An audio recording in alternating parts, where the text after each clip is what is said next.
Doctor BR Ambedkar Konaseema జిల్లాలో Irusumanda village దగ్గర ఉన్న ఓఎన్జీసీ మోరీ 5 గ్యాస్ బావిలో major gas leak fire accident జరిగింది.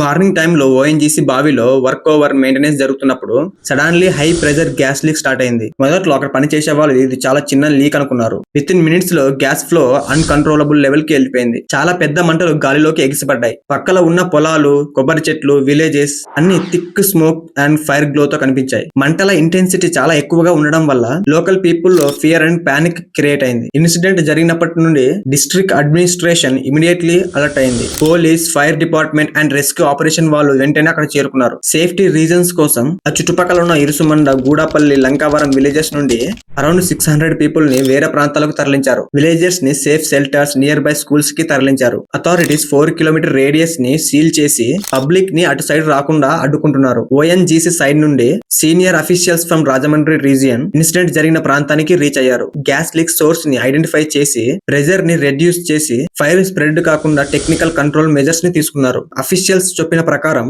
ఇది నేచురల్ గ్యాస్ బ్లో అవుట్ వల్ల జరిగిన ఇన్సిడెంట్ అని ఇనిషియల్ అసెస్మెంట్ లో తెలుస్తుంది. ఇప్పటిదాకా ఎలాంటి ప్రాణ నష్టం లేదు, కానీ కొంతమందికి గాయాలయ్యాయని చెప్తున్నారు. ఓఎన్జీసీ అండ్ డిస్ట్రిక్ట్ అఫీషియల్స్ చెప్పారు సిచ్యువేషన్ ఆల్మోస్ట్ అండర్ కంట్రోల్ లో ఉందని. అలాగే అండర్ కంట్రోల్ లో ఉందని కంప్లీట్ గా కూడా కన్ఫర్మ్ చేయలేదు. ఈ ఇన్సిడెంట్ తో ఒక బిగ్ క్వశ్చన్ కూడా రైజ్ అవుతుంది. కోనసీమ లాంటి ఎకో సెన్సిటివ్ ఏరియాలో ఆయిల్ అండ్ గ్యాస్ ప్రాజెక్ట్స్ సేఫా? సేఫ్టీ ప్రోటోకాల్స్ ప్రాపర్ గా ఫాలో అవుతున్నాయా? బట్ లోకల్సే చెప్తున్నారు గ్యాస్ ప్రాజెక్ట్స్ డెవలప్మెంట్ కొరకు అవసరమని. బట్ సేఫ్టీ కాంప్రమైజ్ కావద్దు. స్టేట్ గవర్నమెంట్ కూడా ఈ ఇన్సిడెంట్ ని చాలా సీరియస్ గా కన్సిడర్ చేస్తుంది. డీటెయిల్డ్ ఎంక్వైరీ కండక్ట్ చేయడానికి ఆర్డర్స్ ఇవ్వచ్చు అని టాక్ నడుస్తుంది. ఎన్విరాన్మెంటల్ యాక్టివిటీస్ కూడా ఓఎన్జీసీ ప్రాజెక్ట్ ఇన్సిడెంట్ మీద క్వశ్చన్స్ రైజ్ చేస్తున్నారు. మీరు ఈ ఇష్యూ మీద ఏమనుకుంటున్నారు? కామెంట్ లో చెప్పండి.